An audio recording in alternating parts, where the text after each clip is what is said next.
Hi, welcome back to the Economic and Social Outlook Conference here in Melbourne.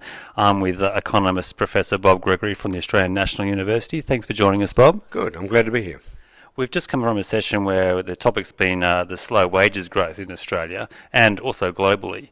And Bob, you had an interesting take about Donald Trump's role in all this. Yeah, I do have an interesting point on Donald Trump, which is that, all the world is connected together, much stronger than ever before.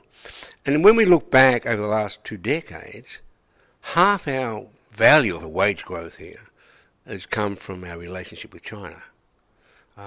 China, by buying our exports and paying such a high price for them, has delivered real wage increases to Australia. My estimates are about half the real wage increases up till 2012 come from China, half come from productivity. So any policies or any disruption in China which slows down China growth hurt us. So that means that Donald Trump's attempt to slow down growth in China, we've got to beat China, competitive stuff, really hurts us economically. And so, in a way, Trump is acting all the time against our interests. Not because of any direct relationship with us, but because of his relationship with China. And looking ahead, if, for example, China's growth was to falter because of Trump, and China's growth was to slow down dramatically, then that would reduce wages in Australia quite considerably. Not by the wage that people take home, but what they can buy with their wage. What would happen is the exchange rate would devalue, imports would become more expensive, people could travel overseas less easily. So there's a direct conflict between Australia and Trump, through the back door, as it were. And that's a big problem for Australian governments, because they sort of know this.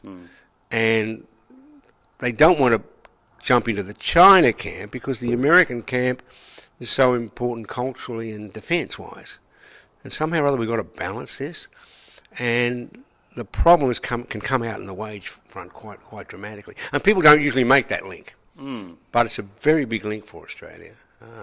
And how we can handle this is important. Now, to some extent, we can't do much about it, because if Trump and China get into big conflicts, then what we do or say is not going to make much difference. So, in a way, we've lost some of our independence,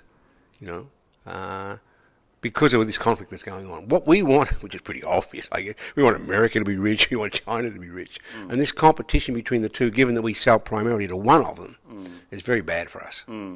So in terms of fixing the slow wage growth we have in Australia, that, as you say, is pretty much out of our hands. What sort of things could government be doing, do you think? Well, not much. The sad story is not much. They can try and slow Trump down a bit, but that's not going to work. They can try and increase productivity a bit, but we don't really know how to do that. So my story basically is that, to some extent, providing we sort of do what we normally do, there's not much we can do. And when you think about doing something more radical, then it would be so radical we couldn't imagine getting political forces together to do that. So we just have to realise that, that in our real wage levels, that is what people can buy with their wages, an increasing share of that's being determined by what goes on in China.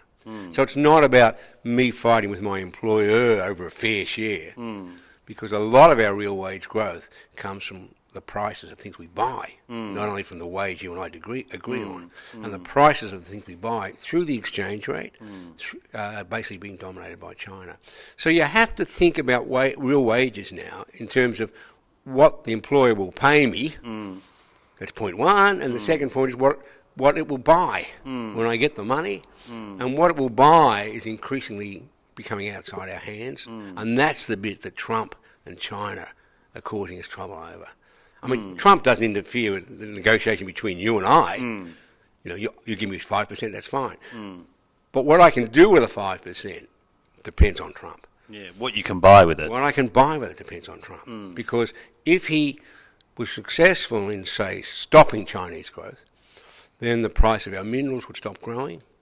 Then the exchange rate would devalue, and then all of a sudden the workers who don't work in the mineral industry suddenly find that anything they buy that's imported becomes more expensive, and so they lose value. So that link is really big in Australia, and it's delivered, as I said earlier, about half the wage growth up until 2000, between 2000 and 2010, and now it's sort of taking wage growth away from us as the terms of trade stop going up. So that's a key issue. Now, what's interesting, I reckon, is that when the unions, say, talk to employers and government, they focus on the relationship between us, what wage you're going to give me, but that's only sort of half the issue. The other half is, what can I do with what you pay me? And that's outside this negotiation. That's coming from overseas. And that's why Trump really matters. And by Trump, I don't mean him personally, I mean the policies of Trump vis-a-vis America versus the US. Good on you, Bob. I don't know how we're going to solve that one, but thanks very much for pointing it out. Okay, thank you.